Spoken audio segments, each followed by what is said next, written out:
تو باتیں تو طویل ہوتی چلی جائیں گی، اور مجھے معلوم ہے کہ آپ کی بڑی محبت ہے اور مہربانی ہے کہ آپ اپنی مصروفیت کے باوجود آئے ہیں، تو آپ کے وقت کا مجھے احترام ہے۔ میں سیدھے آنا چاہوں گا کراچی یونیورسٹی کے دور کے اوپر۔ جی سنا بڑا تھنڈر اسکوائر بتا تھا، آپ سے پہلے تھا وہ؟ نہیں، قائم تو ہم سے پہلے ہوا تھا، لیکن روایتوں کو زندہ آپ نے رکھا۔ لیکن اس کے باقیات و صالحات موجود تھے۔ تو اصل میں وہ ایک کیا کہنا چاہیے، ایک کانسیپٹ بن گیا تھا۔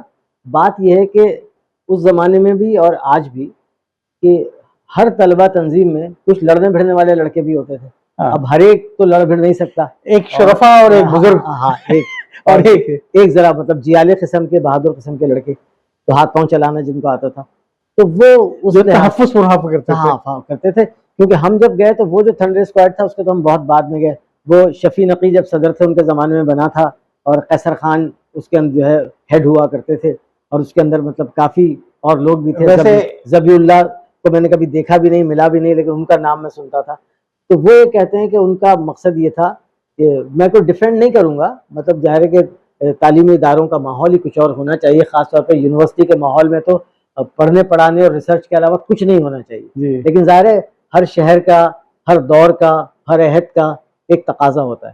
تو اس وقت یہی ہوا تھا کہ ایک میں نے یہ سنا ہے، کیونکہ میں اس وقت تھا تو نہیں، کہ انہوں نے ایک ذرا ہٹے کٹے قسم کے لڑکے جو 10-12 تھے، ان کو شفیع نقی نے ان کو اکٹھا کر کے، وہ شلوار قمیض وائٹ پہنتے تھے، سارے کے سارے ٹال تھے، بڑے جو ہے صحت مند تھے۔ تو ان کا تھا جو اگر وہ کہیں دیکھتے تھے کہ کہیں جو ہے اگر ان کو شائبہ ہوتا تھا کہ کہیں لڑکی کسی جھاڑیوں کے پیچھے یا کسی جگہ یا یونیورسٹی آرٹس کے بعد کہیں جو ہے وہ بیٹھے ہوئے ہیں، تو وہ ان کو مطلب یہ کہ وہاں سے بھگا دیتے تھے یا ان کو ڈرا دیتے تھے۔ اس پہ بڑی تفصیلی گفتگو ہو چکی ہے خود قیصر خان صاحب سے، اور اسی موضوع کے اوپر بڑی تفصیل سے گفتگو ہوئی تھی۔ اچھا، وہ تشریف لائے تھے انٹرویو دینے کے لیے، اور مجھے دیکھ کے بڑی حیرت ہوئی تھی، جو میں حیبت کی، پتہ نہیں آپ مجھ سے ملے کہ نہیں ہے، پرسوں ملا ہوں۔ مجھے وہ تھنڈر اسکواڈ زیادہ کھنڈر اسکواڈ کے سوال لگ رہے تھے، کیونکہ وقت کیسے بدلتا ہے، بہت تب تو مطلب لاٹھی لے کے بھاری جسم چلنے میں دشواری، تو یہ بہرحال لیکن بڑا ٹیکا تھا بھائی ان کا، ٹیکا بہت تھا۔ اور یہ ایک ایسی کنٹروورشل چیز ہے نا، بعد میں تو دیکھیں وہ اس وقت تو نہ کسی کو گولی لگی تھی، نہ کسی کو چاقو لگا تھا، لیکن اس کے بعد تو پھر معاملات وہاں تک آ گئے تھے کہ جہاں جمنازیم کے اندر جو ہے لڑکوں کے بھیجے اڑا دیے گئے تھے، تو لائن سے کھڑا کر کے معاملات تو وہاں تک پہنچ گئے تھے۔ تو اس وقت یہ ضرور تھا، تو یہ ہے کہ یہ معاملہ تھا، مجھے اس کے بارے میں شاید اس معاملے میں بدنامی زیادہ ہاتھ آئی تھی۔ جی بالکل، اس لیے کہ دیکھیں اگر یونیورسٹی میں لڑکیاں بھی ساتھ پڑھتی ہیں نا، تو جمعیت کے مسلسل جیتنے کی وجہ بھی یہ تھی۔ جب سردار رحیم جیتے اور پھر مصطفی کاظمی جیتے میرے وقت میں، باقی تو مسلسل جو ہے وہ جمعیت جیتتی رہی، مطلب حسین حقانی جیتے 2 بار، محمود غزنوی جیتے، پھر شکیل الرحمان جیتے، جب تک میں یونیورسٹی میں رہا۔ تو اس میں یہ تھا کہ زیادہ تر جو ووٹر ہوتی تھی ہماری لڑکیاں ہوتی تھیں، ان کو ایسا لگتا تھا کہ یہ نسبتاً بہتر لڑکے ہیں، مطلب اخلاق کے اعتبار سے، اپنی اسٹڈیز کے اعتبار سے، بیہیویئر کے اعتبار سے، اور یہ شعر و شاعری بھی کرتے ہیں، مباحثے بھی کرتے ہیں، ہفتہ طلبہ بھی کرتے ہیں۔ تو اس وجہ سے ذرا ایک ان کا ووٹ بینک جو تھا وہ لڑکیوں کا تھا جو زیادہ تھا۔ اب ظاہر ہے جب جو ہارے ہیں تو وہاں بھی انہی لڑکیوں نے اہم کردار ادا کیا ہے۔ اچھا، بہت معذرت کے ساتھ آپ نے کہا کہ پہلے ہمیشہ جیتتی چلی آئی تھی، ٹھیک ہے، پہلے میں نے وہ 4 سال مسلسل بتائے، پہلے تو دیکھیں جیتتے ہیں جب تک پہلا آدمی۔ میرا سوال کچھ اور ہے۔ جی سردار رحیم آپ کے دور میں جیتے جب ہم یونیورسٹی میں ایڈمٹ، اسکول آف آنرز میں جب ہم نے داخلہ لیا تھا۔ جی، مصطفی کاظمی آپ کے دور تھے، وہ جیتے ہوئے تھے جب ہم داخلہ لیا۔ مصطفی کاظمی آپ کے دور میں جیتے؟ جی تو یہ جو لڑکیوں نے تاثر بدلا جمعیت کے بارے میں، وہ کہیں آپ کے جانے کے بعد تو نہیں بدلا؟ میرے خراب تو نہیں کر دیا آپ نے جمعیت کا؟ نہیں، میرے بعد تو پھر چراغوں میں روشنی نہ رہی۔ نہیں، اسٹوڈنٹ یونین نہیں ختم ہو گئی، میں نے وہی کہا نا، چراغوں میں روشنی نہ رہی، جو اس ملک کا اور اس شہر کا سب سے بڑا المیہ ہے، جس نے دہشت گردی کو فروغ دیا ہے، جس نے وہ جو فنون لطیفہ میں لڑکے لڑکیوں کی مہارت ہوتی تھی مختلف مقابلوں کی وجہ سے، ہفتہ طلبہ کی وجہ سے، کوئی شک نہیں ہے، وہ سب جو ہے وہ جنرل ضیاء الحق نے وہ جو طلبہ اس پہ اسٹوڈنٹ یونین پہ پابندی لگائی 84 میں، جب آخری الیکشن اب تک ہوا جس میں شکیل جیتے ہوئے تھے، جس کے اندر پہلے دن شوکت چیمہ کی جو ہے کا انتقال، وہ قتل ہوا، اس کے بعد دوسرے دن دانش غنی کا قتل ہوا، تو اس کو اور وہ جو پابندی لگا دی گئی نا، اس نے آپ یقین کریں کہ نوجوانوں کو، ملک کے اور خاص طور پہ طلباء کو کمزور کر دیا۔ ورنہ یہ وہ لوگ تھے جنہوں نے ایوبی آمریت کو اٹھا کے پھینک دیا، بھٹو آمریت کو اٹھا کے پھینک دیا، جنہوں نے ہر ایشو کے اوپر جو ہے وہ کھڑے ہو جاتے تھے. وہ بھٹو صاحب کو لالو کھیت میں آ کے مجبوراً جو ہے سوری کرنی پڑی تھی جلسے کے دوران جب جوتا دکھایا جا رہا تھا. ذہین آدمی بہت تھے، ذہین انہوں نے آدمی کہا تھے، ان کا ہاں مجھے پتا ہے جوتے بہت مہنگے ہو گئے جوتے. تو یہ تھا ایک یہ لیول تھا نوجوانوں اور اسٹوڈنٹس کا اپنی یونین کی وجہ سے. جی یونین بڑی طاقتور ہوتی تھی. جی تو وہ یہ وجہ تھا. تو اور وہ جو آپ نے کہا کہ وہ جب الیکشن ہارے ہیں تو اس میں میرے خیال ہے کوئی 21 یا 25 ووٹ سے سلیم مغل ہارے تھے مصطفی کاظمی سے. مگر اس میں یہ تاثرات یہ ضرور تھے کہ کیونکہ سردار رحیم کے مقابلے میں قیصر خان ہارے تھے اسی تھنڈر اسکواڈ کی وجہ سے. اس کے بعد پھر اس کا تسلسل یہ ہوا کہ مصطفی کاظمی میں نے ویسے مصطفی کاظمی سے بات پوچھی تھی جی کہ کیا الیکشن کی صبح کراچی یونیورسٹی میں الیکشن کی صبح یہ پمفلٹ سلیم مغل صاحب کے خلاف جو بانٹے گئے تھے کہ کنری میں ایک قتل کیس میں ملوث ہیں، انہوں نے مانا کہ ہاں یہ ہم نے چھپائے تھے یہ. اور یہ کیا مانا کہ کنری کے اندر اس پہ سلیم مغل پہ ایف آئی آر تھی قتل کے، ایک ڈاکٹر کے قتل کی، وہ کچھ تھا قادیانیوں کا مسئلہ تھا یہ. تو مصطفی صاحب نے کہا کہ ہاں یہ تھا اور وہ ہم نے بنوائے تھے. تو یہ بھی تھا، ان کے خلاف پروپیگنڈا بھی ہوا تھا. لیکن بڑا دور تھا وہ، مجھے آج تک وہ تصویر یاد ہے کہ جس میں الیکشن جیتنے اور ہارنے کے بعد دونوں لپٹ کے اور مسکرا کے کھڑے ہوئے تھے. جی بالکل. اور وہ سلیم مغل کی جو واقعہ تھا اصل میں اس زمانے میں ختم نبوت کی تحریک جی بڑے زوروں پر تھی. وہ کنری میں رہتے تھے سلیم مغل اور بڑے ہی ظاہر اس زمانے میں بھی وہ کنری جیسے ماحول میں بھی وہ ذہین آدمی تھے، ڈیبیٹر تھے، بڑا ایک جوش و جنون تھا ان میں. تو وہ میری معلومات کے مطابق جو فائرنگ بھی ہوئی تھی ان پر بھی، ان کو بھی تقریباً کوئی کافی سلیم مغل کو چھرے ہیں وہ لگے تھے اس دوران اور بہت زخمی ہو گئے تھے. یہ پھر یہ پابند سلاسل بھی ہو گئے تھے. تو اقدام قتل کی ایک ایف آئی آر جو ہے جی اس طرف سے کٹوائی. لیکن جس دن الیکشن تھا اس دن اس کے وہ باقاعدہ سائیکل کر کے بانٹی گئی تھی. دیکھیں یہ جو آپ نے اچھا سوال کیا کہ یونیورسٹی کا یہ جو ہینڈ بل کلچر تھا نا، یہ بڑا لاجواب کلچر، کمال کلچر تھا. آپ کو اسی وقت جو جیسے ہی پہلا پوائنٹ انٹر ہوا، مختلف پارٹیز کے لڑکے وہاں کھڑے ہوئے ہیں اور انہوں نے ایشوز کی سیاست ہوتی تھی. ایشوز کی سیاست ہوتی تھی اور بڑی مزے کی بھی ہوئی کہ کبھی انہوں نے ایک دفعہ جو ہے وہ میں ہینڈ بل لکھتا تھا اور سلیم مغل لکھتے تھے، زیادہ ہینڈ بل میں لکھتا تھا. ادھر سے معین قریشی لکھتے تھے ہینڈ بل، وہ ہم سے جونیئر تھے. اور تو ہوتا یہ تھا کہ اس تلاش میں رہتے تھے. اور خاص طور پہ رفیق پٹیل، ہماری اب بھی ان سے بہت دوستی ہے، وہ اس طرف سے بڑے ایکٹیو آدمی تھے. تو وہ بھی ہینڈ بل وغیرہ چھپوانے اور لکھنے جاتے تھے. تو بنس روڈ پہ میں اور زرار خان، وہاں پہ کاتب تھے انور، اور وہ ذرا تھوڑے جو ہے جمعیت و جماعت کے قریب تھے. تو وہاں ہم پہنچے تو ہم نے دیکھا کہ وہاں پہ یو ایس ایم کے لڑکے کھڑے ہو کے جو ہے، اس میں رفیق پٹیل بھی تھے، کہ یہ لوگ ہینڈ بل کتابت کروا رہے ہیں. جب کتابت ہوتی تھی ہم چھپ گئے. اس کے بعد جب وہ لوگ چلے گئے تو اس کے بعد ہم دونوں وہاں پہنچے اور میں اور زرار خان، ہم کے انور بھائی یار کہنے لگے ایک شرط پہ دکھاؤں گا، سامنے صابری کی نہاری ہے یہ منگوا لو. تو منگوائی صابری کی نہاری، کھلا ولا کے انہوں نے ہمیں بتا دیا متن کیا تھا. تو اس کا یہ تھا کہ جواب دو، اس کا عنوان تھا جواب دو. تو میں نے وہیں کھڑے ہو کے لکھا جواب حاضر ہے. اب صبح جو ہے جو پمفلیٹ بٹے ہیں، جو ہینڈ بل بٹے ہیں، تو ایک کمال تھا، مزہ تھا. یہ ہینڈ بل کی جنگ ہوتی تھی بہت شاندار. آپ تو یوں بھی ایڈورٹائزنگ کی فیلڈ کے رہے نا، اس سے تو آپ کو معلوم ہی ہے کہ آپ دوسرے کی کمپین کو تلاش کرتے ہیں. ایک زمانے میں کسی پٹ اے ٹائیگر ان یور ٹینک، یہ مہم زوروں پہ چھپا کے بنائی گئی تھی اور اس کے جواب میں کسی نے وہ بلی والا بنا دیا تو ساری پوری مہم کی ایسی تیسی کر دی. تو وہ تو آپ کی ایڈورٹائزنگ اس پہ آؤں گا میں. تو یہ تو ایک چیز تھی اور وہ اچھا لگتا تھا، اس قسم کی شستہ مذاق بھی، شستہ چیزیں بھی، راتوں میں جا کے ہینڈ بل لکھوانا. ظفر عالم تعالیٰ سے مجھ سے کافی باتیں شیئر کی سلسلے میں یہ جو سلسلے ہوئے تھے یہ. اور حسن محمود غزنوی صاحب سے مجھے کافی اچھا، بدقسمتی سے مجھے کبھی کراچی یونیورسٹی جانے کا اتفاق نہیں ہوا. حسرت بڑی تھی کراچی میں، اسی لیے آیا تھا میں کہ کراچی یونیورسٹی جا کے پڑھنا ہے مجھے. لیکن پھر غم روزگار میں لگ گیا میں ایل ایل بی وغیرہ کرنے کے لیے. تو مجھے بڑا اچھا لگتا ہے اس دور کے قصے، جو وہاں پہ جو ایون وہاں کے جو دکاندار تھے جیسے کہتے ہیں نا کہ جس نے لاہور نہیں دیکھا جمیا ہی نہیں. تو جس نے کراچی میں رہتے کراچی یونیورسٹی میں نہیں پڑھا تو اس سے تو بہت بڑا احساس محرومی اس کو رہتا ہے. شکر ہے جم تو گیا میں، شکر ہے میں جم تو گیا ہوں. ہاں احساس محرومی ہے مجھے وہاں نہ جانے کا، وہاں نہ پڑھنے کا. کیونکہ وہ جو ایک ماحول تھا نا، مطلب ہم یہ سمجھتے ہیں کہ پوری زندگی کا جو اثاثہ ہے وہ کراچی یونیورسٹی ہے. جی مطلب وہ سب کچھ وہیں سے سیکھا. بہت بڑی درسگاہ تھی، بولنا، لکھنا، اعتماد، لوگوں سے گھلنا ملنا، کس طرح سے کنونس کرنا ہے، کیسے دوست بنانا ہے، مخالفین کے ساتھ بھی کیسے رہنا ہے. مطلب وہ جو ایک تہذیب تھی. اور اتنا مجھے فخر ہے کہ اس تہذیب میں اس زمانے میں جب ہم تھے وہاں میجورٹی ہمیشہ کی طرح لڑکیوں کی تھی مڈل کلاس اور لوور مڈل کلاس گھرانے کی لڑکیاں زیادہ آتی تھیں.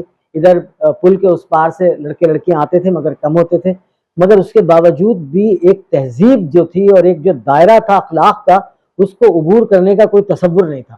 وہ بڑی حیرت ہوتی ہے, میں نے زمانے کے میں نے ویڈیوز وغیرہ بھی دیکھی ہیں کراچی یونیورسٹی کے اندر کی ہے, کہ بڑا لمبا چوڑا جلوس جمعیت طالبات کا, جی کسی کے سر پہ دوپٹہ نہیں, سب کے جمعیت کے بیچ لگا ہوا, اتنا ایک وہ قوت برداشت تھی. وہ پھر حجاب اور نقاب تو بعد میں اس ہوا کہ ایک بڑا توازن تھا, بڑا توازن تھا, اور بہت, اور ایسا لگتا تھا کہ میں کسی تعصب سے بالاتر ہو کے کہہ رہا ہوں کہ خالصتاً جو ہے وہ کوئی اردو اسپیکنگ لوگوں کی یونیورسٹی تھی.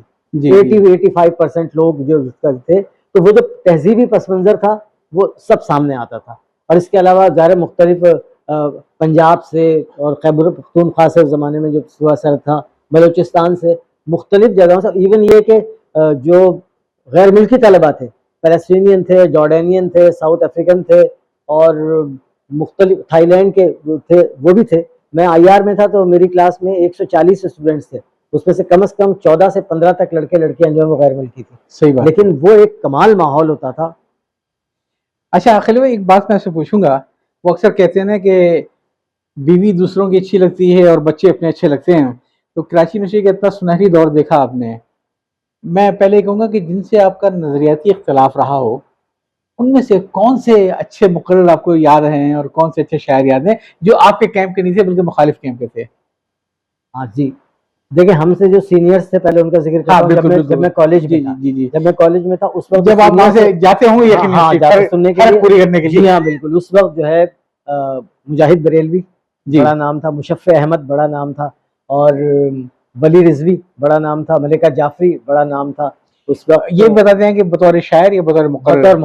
بطور وہاب, یہ جو ان کے مرتضیٰ وہاب کے والد ہیں, وہاب صدیقی, جی جی جی, یہ ان کا, اور جو وہ تھے کیا نام تھا ان کا, فائق صدیقی, ان دونوں کی جو مقابلے چلتے تھے, جملے بازی چلتی تھی, یہ ہم دیکھنے میں نے سنا ہے کہ ان کی جو اہلیہ فوزیہ وہاب جو مرتضیٰ وہاب کی والدہ ہیں, وہ باقاعدہ پوائنٹ کی بسوں پہ کراچی یونیورسٹی آتی تھی, یہ صحیح ہے؟ جی بالکل آتی تھی. فوزیہ ہمارے ڈپارٹمنٹ میں تھی, آئی آر میں. اچھا, اور ہم سے جو ہے وہ 2 سال سینئر تھے. جی جی, فوزیہ وہاب جب وہ فوزیہ گوہر ہوتی تھی. اچھا, جب وہ فوزیہ گوہر ہوتی تھی تو وہ آئی آر میں تھی, اور بہت ہی اسمارٹ اور بہت ہی بولڈ اور بہت ہی زبردست. تو میں اس میں پولیٹیکل سائنس میں اپنی کلاس اٹینڈ کرنے جا رہا تھا, اور الیکشن ہو رہے تھے, تو فوزیہ وہاب آ گئی 2-3 لڑکیوں کے ساتھ. مجھ سے کہیں دیکھو, مجھے پتا ہے تم جماعتی ہو, لیکن تم ایف آر کا ووٹ مجھے دو گے, یہ وعدہ کرو, باقی تم جس کو چاہو گے, لیکن تم ایف آر کا ووٹ مجھے دو گے. میں نے ہم چپ رہے, ہم ہنس دیے, منظور تھا پردہ تیرا, لیکن وہ جیت گئی تھی. چلیں, آپ کون سے کہنے کو تو رہا ہوگا بلکہ جھوٹ بولنے کو تو رہا ہوگا کہ میں نے ووٹ آپ کو دیا تھا. اچھا, اور ایک بڑا کمال واقعہ میں بتاؤں, میری اہلیہ جو ہے بینا, انہوں نے کوئی 30 سال سٹی اسکول میں پڑھایا ہے. اچھا, تو سٹی اسکول کا ایک فنکشن تھا, فوزیہ اس وقت مہمان خصوصی تھی. اچھا, تو میں پیرنٹس بھی گئے ہوئے تھے, تو میں بھی گیا ہوا تھا. تو میرا بیٹا طلحہ, دوسرا بیٹا جو ہے وہ اس وقت کلاس 5th یا 6th میں تھا, وہ اس وقت ڈبیٹرز میں وہ شامل تھا. تو جب وہ بول کے چلا گیا تو بینا کو بلایا فوزیہ نے, کہنے تم خلیل اللہ کی بیوی ہو؟ کہنے ہاں. کہنے یہ جو تقریر کر رہا تھا نا, یہ بالکل باپ کا انداز تھا. فٹ پرنٹ نظر آ گئے, کیا ہونا بروا کے چکنے پاک. اور فوزیہ کو بھی دیکھیں, کیا بہت اچھی دوستی تھی ہماری. جب آپ ایڈورٹائزنگ کی طرف آئیں گے, جب میں انٹرفلو میں تھا, وہ اکثر ہماری جو باس تھی مسز سیما طاہر, ان کے پاس میں ملنے آتی تھی, تو وہاں بھی ملاقاتیں ہوتی تھی. اور اچھا, اسی طریقے سیما سے کہتی تھی, سیما جس پہ خاص نظر رکھنا. آپ کی رغبت سے واقف تھی. تو یہ تو ہو گئے وہ آپ کو مخالف کیمپ کے یا جو نظریے اختلاف کے باوجود. ہمارے وقت میں بھی معروف جمال بولتی تھی وہاں سے, اور یہ ڈاکٹر جعفر یہ بولتے تھے اس وقت, اور بہت اچھی. اور ایک اور سرتاج صدیقی ایک لڑکا تھا, وہ بولتا تھا. فصاحت علی خان ہے جو مخالف کیمپ کے لوگ بولتے تھے. اور شاعروں میں تو اس وقت دیکھیں کہ بڑا نام اب بھی ہے, احمد نوید بہت اچھی شاعری اس زمانے میں کر رہے تھے. ذکیہ غزل اسی زمانے کی بہت اچھی غزلیں کر رہی تھی, ذکیہ غزل بھی موجود تھی وہاں پر. اور اسی طرح آفتاب ندیم جو اب کینیڈا چلے گئے, بہت کمال کے شاعر. اگر وہ پاکستان میں ہوتے اور ادبی افق پر ہوتے تو بہت بڑا نام ہوتا. آپ ان کا ایک شعر سنیے کہ میں اپنی تابناکی وحشت کو کیا کروں, میں اپنی تابناکی ہے وحشت کا کیا کروں، عالم کدے سے کھینچ کے لائی ہے مجھ کو خاک. یہ یونیورسٹی کے زمانے کا شعر ہے آفتاب ندیم کا. میں اپنی تابناکی وحشت کا کیا کروں، عالم کدے سے کھینچ کے لائی ہے مجھ کو خاک. یہ آفتاب. تو اس طرح کے ہمارے جو دوست تھے بہت.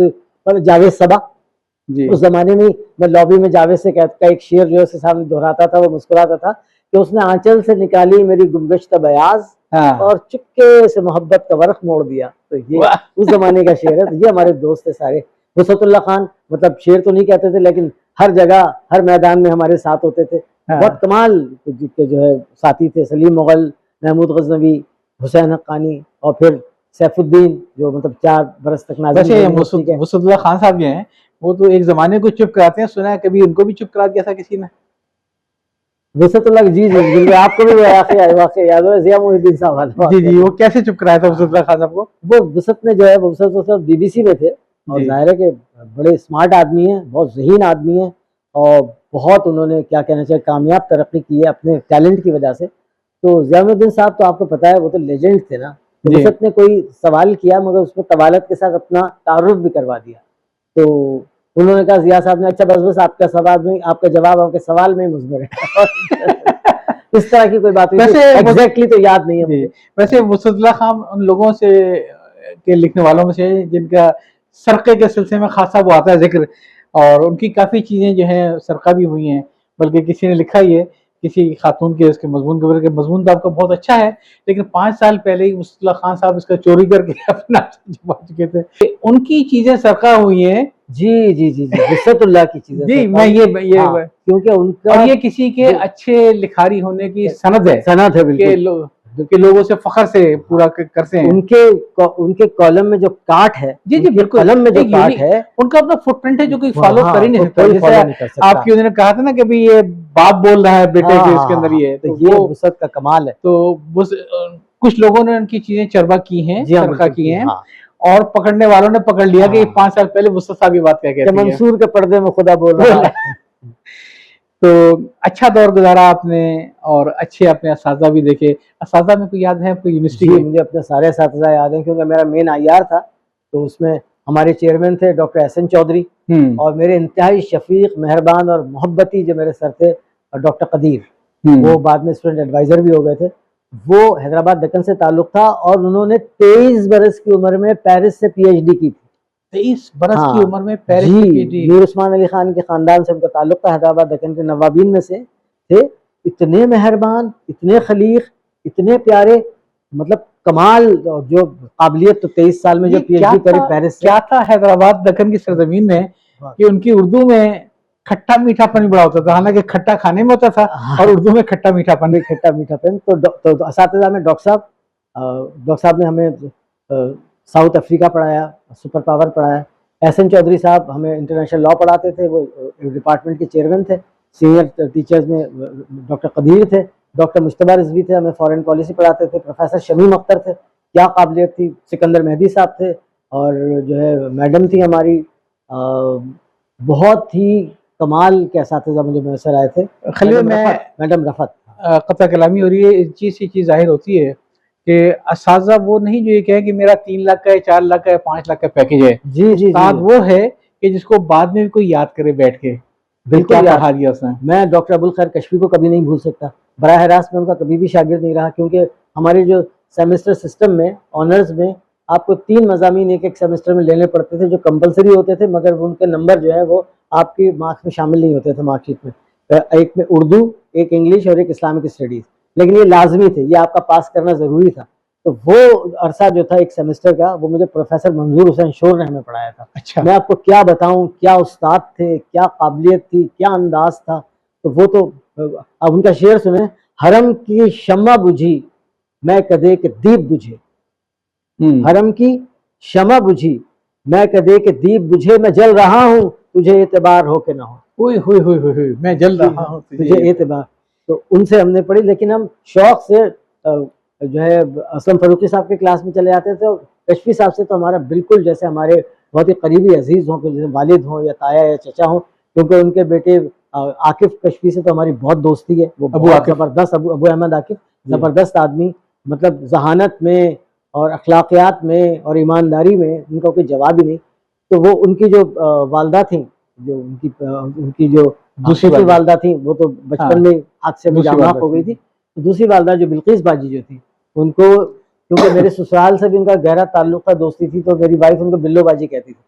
تو ان کے ساتھ بھی تو جو شفقت اور محبت، اور ڈاکٹر صاحب کے ساتھ تو بڑا کمال کا جو ہے واقعہ تھا، بہت اچھا. وہ ایک ادبی عدالت سندھ میڈیکل کالج میں ہو رہی تھی، تو ہم چونکہ ادبی عدالت کے حوالے سے ہم لوگ مشہور ہو گئے تھے، تو وہاں پہ میں بھی تھا، محمود بھی تھے، اور لوگ بھی تھے ادبی عدالت میں. تو کشفی صاحب جو ہے عدالت کے جج تھے. تو اس وقت میری منگنی ہو گئی تھی، اور بہت کم لوگوں کو پتا تھا. کون بتاتا کہ منگنی ہو گئی ہے، چھپاتے ہی اگر آپ مارکیٹ ویلیو گر جاتی ہے. تو وہ اور ان کی ڈاکٹر کشفی کی اور میرے سسر کی اور میری وائف کے والد کی اور تایا کی بہت دوستی تھی ان کی آپس میں. تو سب پڑھے لکھے ادیب لوگ تھے. تو ان کو پتہ چل گیا. تو جب میں، اور مقدمہ کیا دلچسپ تھا کہ رقیب طلبہ کی عدالت میں. اچھا، کردار ڈھونڈنے کا رقیب مان تو بہت عمدہ ہے، بہت کمال تھا، اور بہت کھچا کھچ بھرا ہوا ہال. تو وہ میں نے کوئی جملہ، کیونکہ جو ہے پرومپٹنگ بہت ہوتی تھی، یعنی مزہ سارا یہ ہوتا تھا کہ آپ کا مخالف وکیل بول رہا ہے اور آپ اچک کے کھڑے ہوئے اور آپ نے کوئی جملہ ایسے ہی لگا دیا کہ پھر وہ محفل زعفران زار ہو گئی. پھر اس نے جواب دیا جب اس کو موقع ملا. تو ایسا ہی کوئی جملہ جب میں نے لگایا اور لوگ جو ہے بڑا لافتر اس پہ آنے لگا، تالیاں بجنے لگی.